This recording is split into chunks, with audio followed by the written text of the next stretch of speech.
Good morning and welcome to the Besheva conference at Beth Moshe. I actually went to preschool here, so this is where I started, and I'm very honored to be back here again in a professional capacity with our dear friend Rabbi Jory Lang. For some of you that may not know how this works, the conference will be the entire day. There will be people coming in and out, but it is televised and there's a live feed the entire time. So everything that is happening in here, we hope that tens of thousands of people are watching, not just in Israel, but all over the world.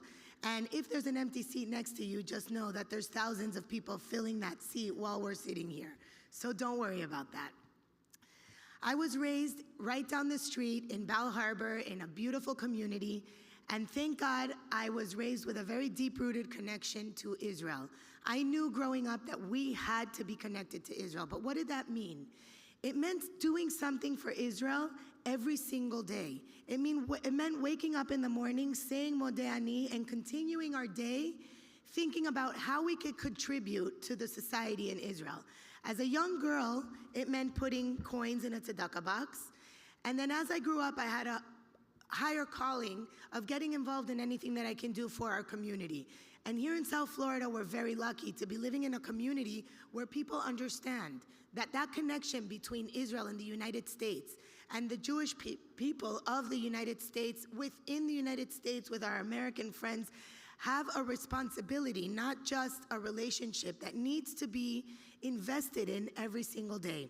We read about different brothers in the Torah, but I always remember the brothers, Issachar and Zevulun. They had an agreement that one would be working and the other one would be studying. And as Jews, we have that kind of a relationship and that kind of a responsibility being here in the United States with our brothers and sisters in Israel. We may be working here. We may be living here. We may be physically enjoying our beautiful sunny weather all the time, but we know in South Florida that we have a deep-rooted connection and we have a responsibility. I am blessed to be living in a community that gets it. After October 7th, many people all of a sudden woke up and had a call to action. I don't think that for us it was a wake-up call, because I think that we understood that for many, many years living here in Miami. But all of a sudden, we got awoken, all of the Jews, and by the way, many Christian friends and many American friends from all over the country came together with one message, and that was to support the Judeo-Christian values and save Western civilization.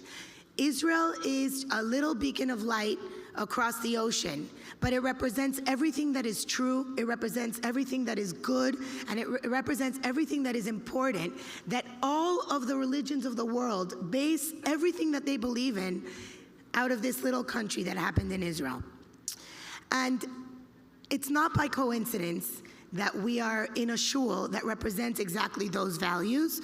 And Rabbi Lang, you've been a very good friend of my family's and of the community for many, many years. But anytime I come to you and ask for anything that has to do with Israel, it's no question. This is our home. This is a second little Beit HaMikdash outside of Israel, here in South Florida, that is always happy to host and to celebrate anything Jewish and anything that has to do with Israel. So thank you for representing those values in our community. I want to thank everybody for being here this morning. I know that a Monday morning is difficult, but we all understand that we have something very important to do. And that something very important means something different to every single one of us here.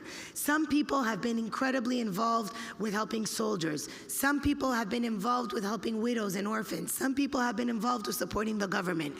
Whatever it is that you do something. And when we help Israel, we're helping ourselves, we're helping America, we're helping the free world. Because today we're living in a world, unfortunately, where truth doesn't really matter.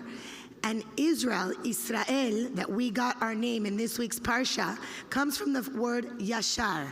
We are true. We care about the facts. We care about what is going on in the world with ourselves and with everybody around us. Israel has gone around the world to help other countries and other people that have been in crisis.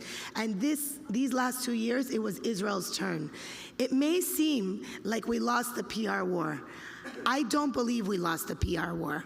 I believe that we are winning every war, because the fact that Israel is on everybody's map and the fact that everybody is talking about a little tiny country on the other side of the world that's smaller than the state of New Jersey tells us that we're doing something right, because everything that is good, we represent that, and that is what is wrong with the world that we are going to fix.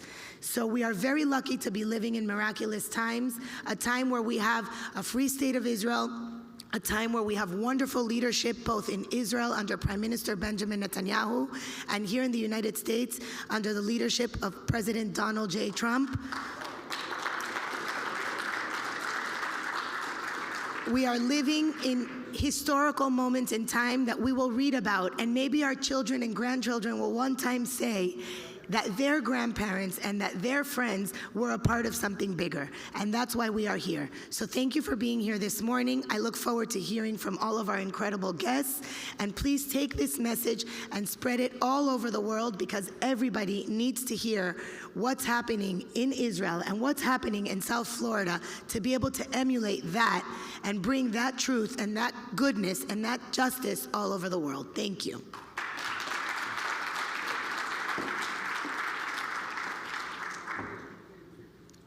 Powerful words. Now please rise for Hatikva.